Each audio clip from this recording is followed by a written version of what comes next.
Okay, so Newton's second law is essentially this equation. F is equal to ma. It's also written like this, used oftentimes to describe it. If we divide both sides by mass, we get acceleration as force divided by mass. Basically what it's showing is if we want greater acceleration, two possibilities. We either need increased force or decreased mass. Okay. If you want less acceleration, you need decreased force or increased mass. We'll do a couple calculations. So calculate the acceleration of a 55 kilogram skier who's subject to a net force of 165 newtons. So F is equal to ma. So the net force, that means that we've already added everything up. Add up on the left, on the right forces, the left forces, the up forces, the down forces. And we get, that's equal to 55 kilograms times acceleration. And we just divide that up, and we get acceleration is 3.0 meters per second squared. Next one, if a 1250 kilogram object is pushed with a force of 40 newtons and there's a force of friction of 120, this kind of goes back to what we did last day. So if we have an object on some surface, we push it with a 480 newton force, and it goes backwards. This friction force resisting that motion, 120 newtons. What's the acceleration of the object? And there are two other forces. There's the force of gravity, normal force, but we know this thing is not traveling up or down. It's going left to right, so we're only really interested in the left and right forces. When we get to force of friction, we'll learn how to solve for the friction force, and it's dependent on this thing called normal force, which is dependent on the force of gravity. So until we need to actually solve for normal force, we don't actually need to worry about those other ones. But what we saw last day, we saw that our net force is equal to our sum of the forces. We have that 480 newtons minus that 120 newtons for a total of 360 newtons. So if we now write down F equals ma, we have a 360 newton net force, and it's accelerating a 1250 kilogram object.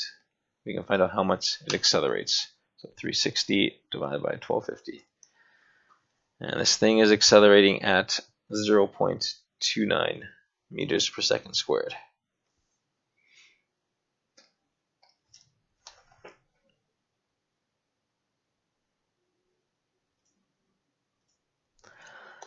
So we have a 0.2 kilogram ball, and it's falling due to gravity, experiencing a 0.5 Newton friction force due to air resistance. Like I say, I shouldn't have actually included this one in the notes because we haven't really we haven't learned the specifics of force of gravity. It's here though, so I'll go over it. But yeah, we don't have to necessarily know it at this point yet.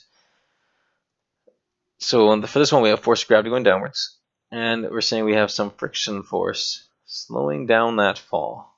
So what we saw last day with our free body diagrams, we can say, okay, our net force is equal to our sum of the forces. In this case, is equal to mass times acceleration, and we have force of gravity making it go down, but it's being opposed by that force of friction.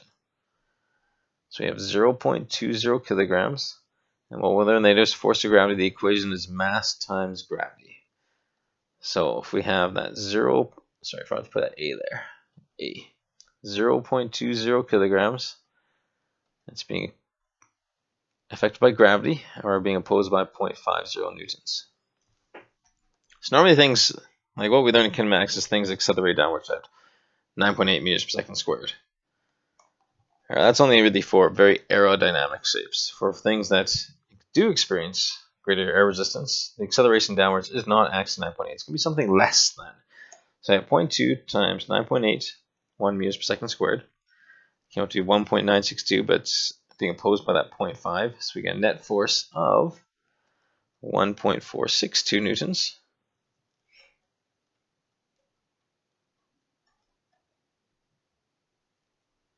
So divide that by 0.2 now.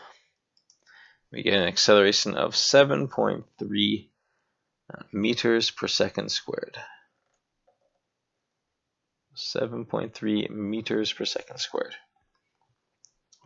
And this last one, this is a 2,200 kilogram car traveling 25 meters per second south, comes to a stop in 10 seconds. Determine the car's acceleration. and determine the unbalanced force. So this question is just so that we can combine kinematics with our dynamic stuff. So we first need to use kinematics to solve for our acceleration. So speed is 25 meters per second, and we're going to come to rest.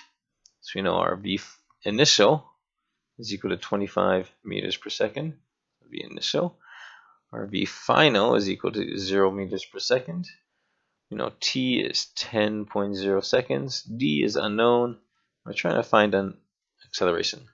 So we can just use this equation. V final is equal to v0 plus at. So it's 0 meters per second.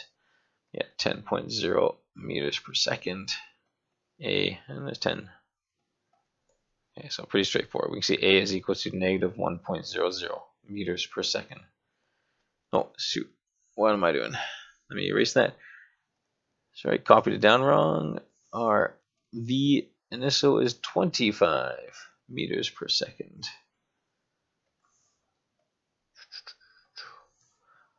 Okay, so you can see it's going to be negative 2.5 meters per second squared. That is our acceleration.